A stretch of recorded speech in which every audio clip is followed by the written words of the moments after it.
You see the knife before you see the man holding it. Silver blade catching the afternoon light.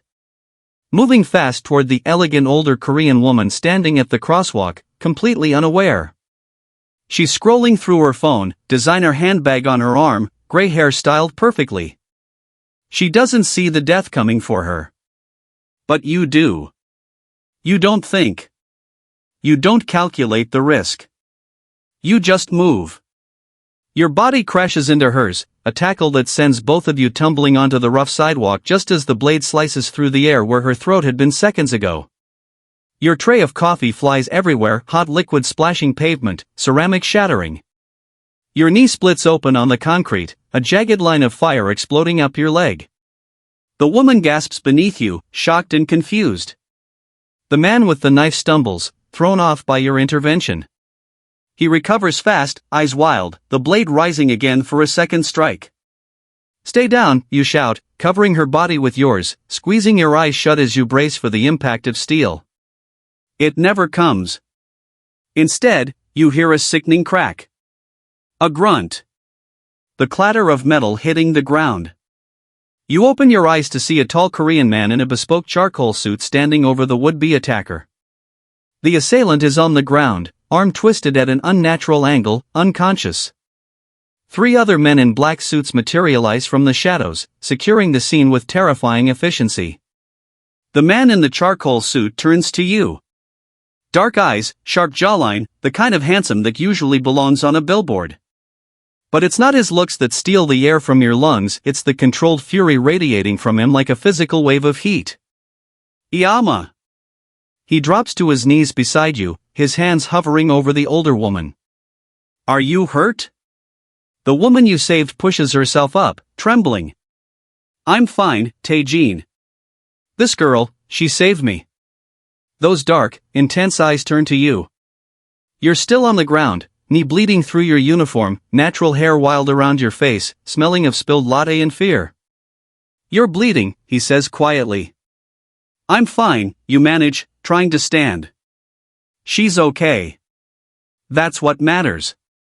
He studies you for a long moment, as if dissecting your soul. Then, carefully, he helps you to your feet. Your injured knee screams in protest, and you stumble. His hands steady you immediately, strong, warm, unyielding.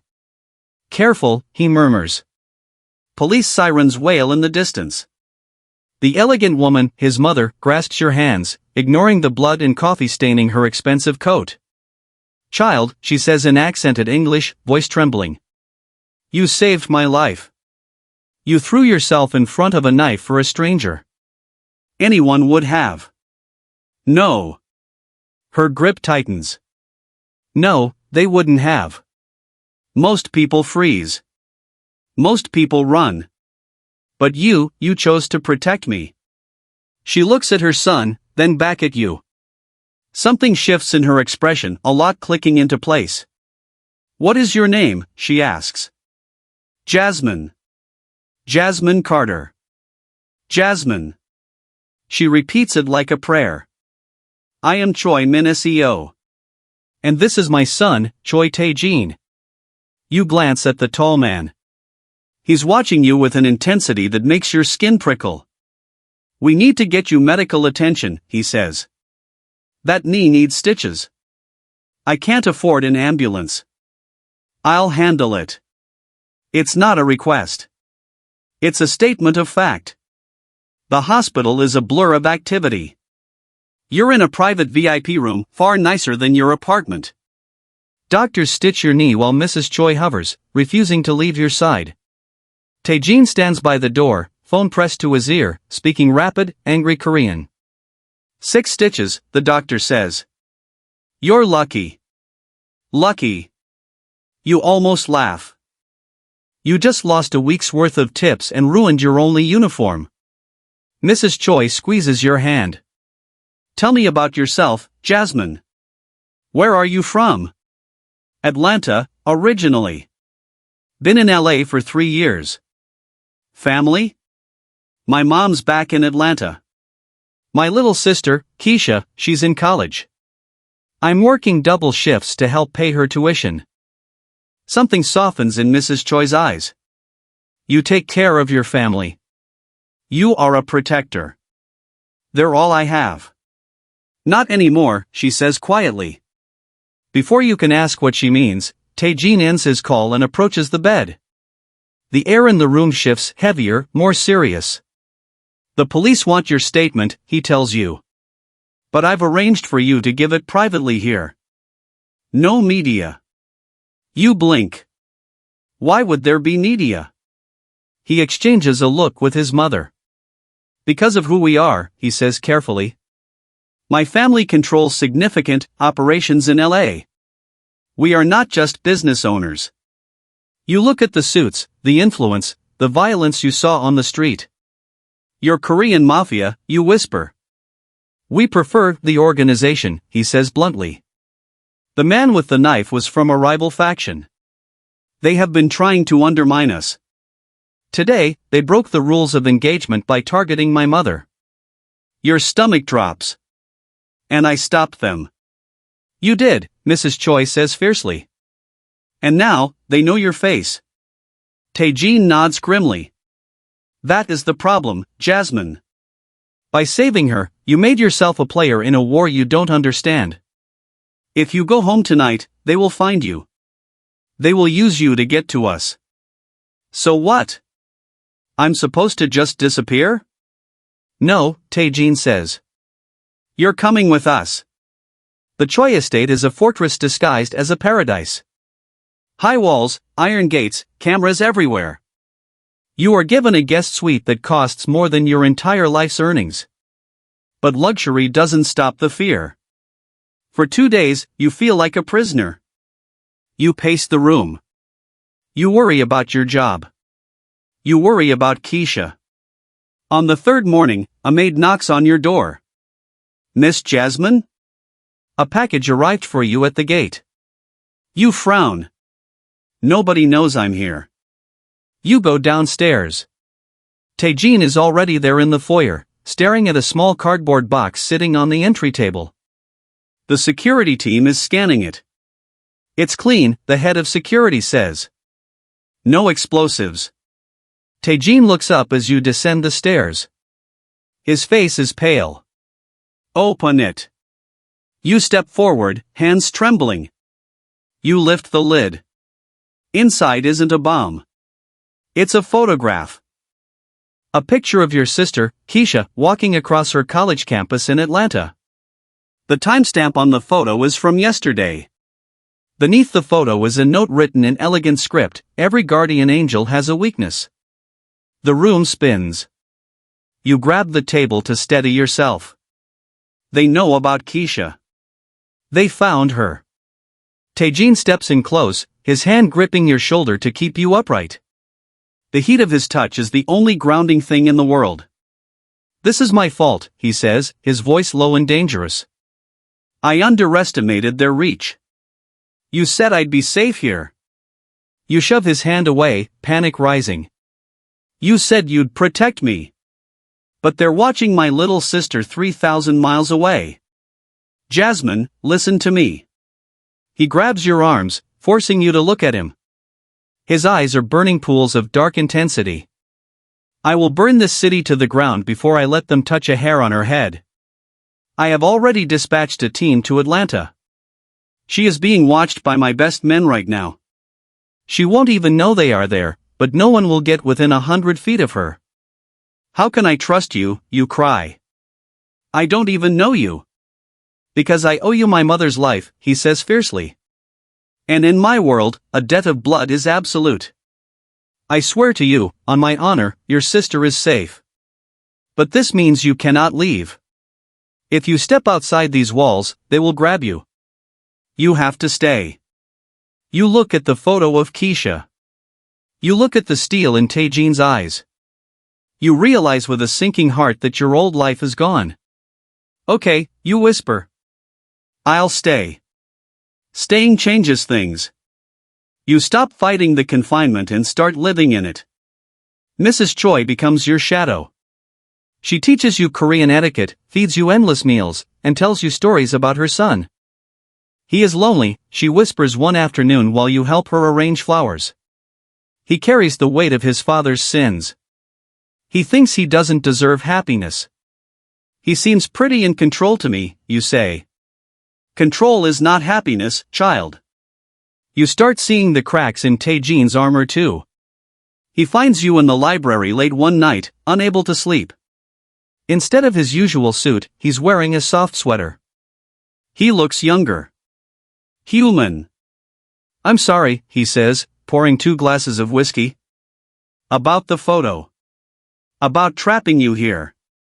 You didn't trap me. You're keeping me alive. You take the glass. Why do they hate you so much? The rivals? He sighs, sitting in the leather chair opposite you. Because I'm changing things. My father, he ruled with fear. Drugs, violence, extortion. Since I took over, I've been pushing us toward legitimate business.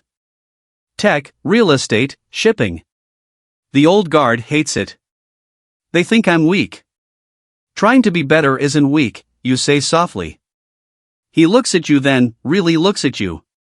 You threw yourself at a knife for a stranger, Jasmine. That is the bravest thing I have ever seen. You make me want to be the man you thought I was when you saved her. And who is that? A good man. The air between you charges with something unspoken. Attraction, yes. But also recognition. 2 people trying to protect the things they love. You are a good man, Tae-jin, you whisper. He reaches out, his fingers brushing your hand. The touch sends a jolt straight to your heart. If I am, he murmurs, it is because you are teaching me how. 3 weeks pass. The threat outside is contained, but the tension inside the house is growing. You have an idea. You're tired of being a passive guest. You want to help Tae-jin's vision. Open a training kitchen, you tell him over dinner. You want to go legit? You want to weaken the rivals? Steal their soldiers. Offer them a way out. I can run a culinary program.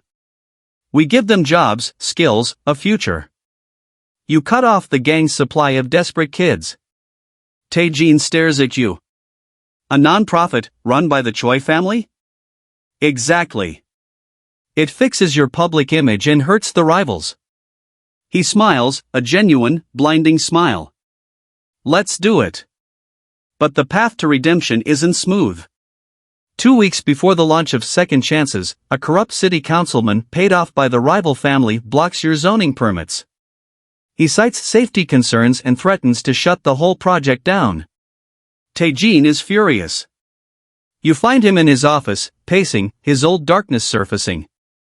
I'll handle him, Tae-jin snarls, grabbing his phone. I have files on him. Or I'll just pay him double.